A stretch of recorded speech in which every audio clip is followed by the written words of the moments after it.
Assalamualaikum warahmatullahi wabarakatuh. Perkenalkan, nama saya Abista Zaki Primadon Nugraha dari kelas 8H nomor urut 1 dari SMPN 1 Negeri Lutis. Di sini saya akan menanyakan asal-usul Reog Ponorogo dengan Ketua Paguyuban Reog Singobarong Budi Wetan. Di sini saya ingin sedikit bertanya-tanya dengan Bapak Zainal.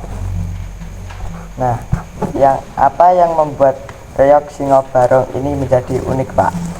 Karena Reog Singobarong merupakan warisan leluhur dan suatu hal yang sangat langka secara magis di Nusantara.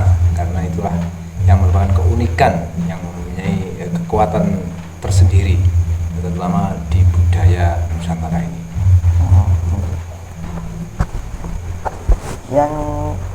Siapa yang biasanya terlibat dalam pertunjukan Reog Singobarong ini, Pak? Ya, yang terlibat adalah pecinta-pecinta seni, terutama kita melibatkan beberapa personil dari mulai penabuh gamelan, jadil, pembarong, terus dengan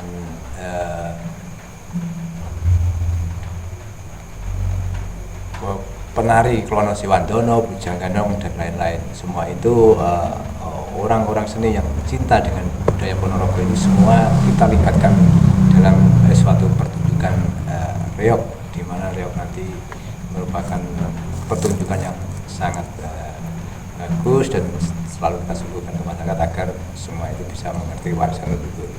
Sangat banyak ya, Pak? Ya. Terus di mana Reog Singobarong biasanya dipentaskan, Pak?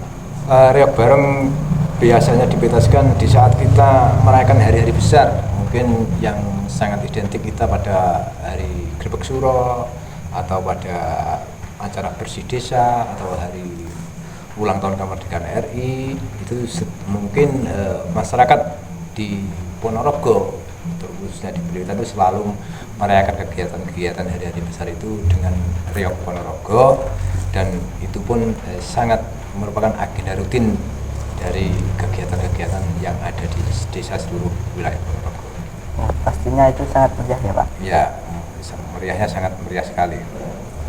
Terus kapan kesenian ini mulai dikenal, Pak?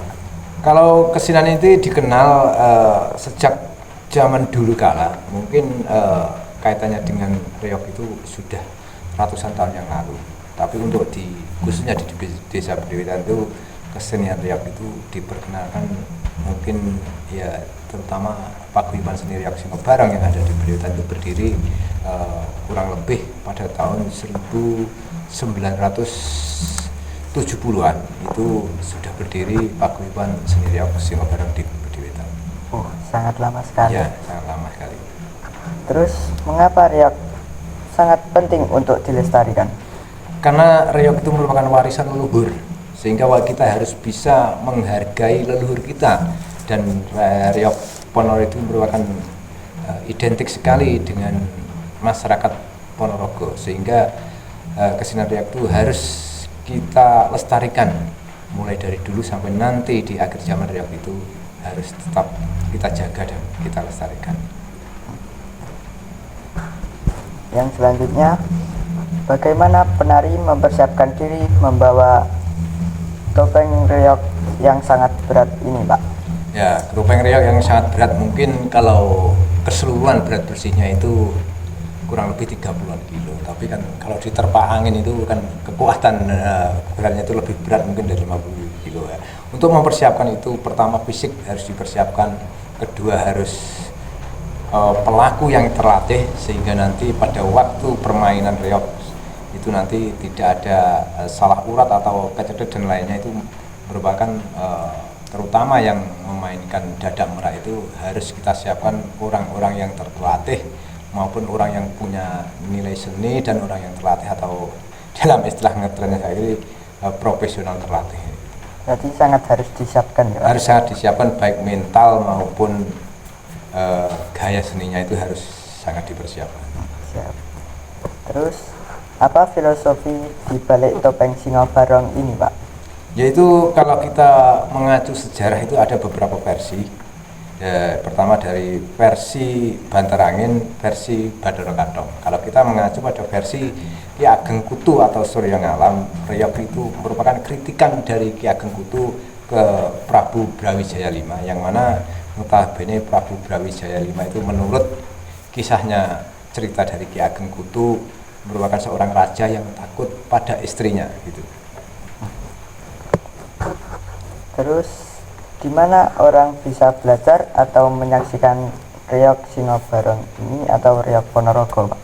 Kalau kita belajar kaitannya dengan seni itu mungkin di desa-desa, mungkin hampir di seluruh desa itu semua ada kesenian reog. Kita mungkin dari generasi muda kalau ingin belajar mungkin bisa belajar di desanya masing-masing, seperti hanya di Bediwetan itu setiap 1 bulan sekali diadakan kegiatan rutin latihan. Mungkin nanti teman-teman atau adik-adik yang mau belajar silahkan, tapi kan kalau kita ingin memperdalami seni reog kita harus berguru, atau paling tidak kita harus belajar ke orang-orang yang mempunyai nilai sendiri kaitannya dengan reog, paling tidak ya kepada ahlinya.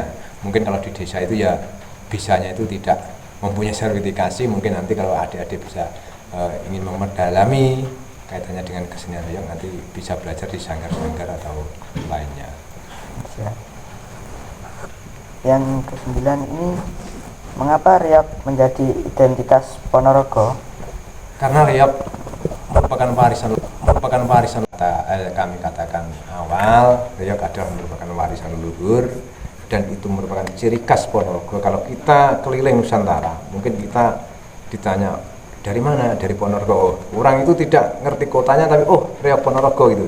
Itu merupakan ciri khas atau identitas tersendiri bagi warga Ponorogo adalah reog Ponorogo, yang mungkin pada Desember kemarin kita sudah berjuang semaksimal mungkin untuk diakui UNESCO kaitannya warisan tanpa berbenda. Itu kemarin sudah diakui UNESCO di tanggal 3 Desember kalau nggak salah, itu 2008. Reog ini sudah diakui UNESCO. Kita sebagai generasi muda, jenengan sebagai calon penerus perjuangan ini harus berbangga. Reog itu sudah diakui dunia dan harus jenengan lestarikan nanti ke depannya. Berarti sudah sangat menyeluruh. Ya mungkin mendunia. Ya, kaitannya dengan reog itu sangat mendunia. Yang terakhir ini, bagaimana cara mengenalkan reog Ponorogo ke generasi muda ini? Paling tidak sedini mungkin harus kita tanamkan jiwa rasa cinta kepada warisan leluhur, cinta kepada budaya, sehingga di Ponorogo sendiri merupakan identik dengan reognya. Nanti setiap pertemuan-pertemuan seperti hanya di lingkup kaitannya di desa kita, jadi desa Bediwetan itu reog secara rutin kami kenalkan setiap ada pertemuan-pertemuan pemuda, sehingga nanti kedepannya untuk lingkup skala kabupaten maupun skala nasional reog itu bisa dikenal oleh atau dilestarikan oleh generasi muda penerus kami. Apabila nanti kami sudah tua atau sudah tidak ada, mungkin nanti di akhir zaman reog ini harus tetap dilestarikan. Ya, supaya tidak punah ya, Pak. Ya, oke. Oke, sekian dari podcast saya tentang reog Ponorogo dengan Bapak Zainal, Ketua Paguyuban Reog Sinobarong Bediwetan. Sekian dari saya. Wassalamualaikum warahmatullahi wabarakatuh.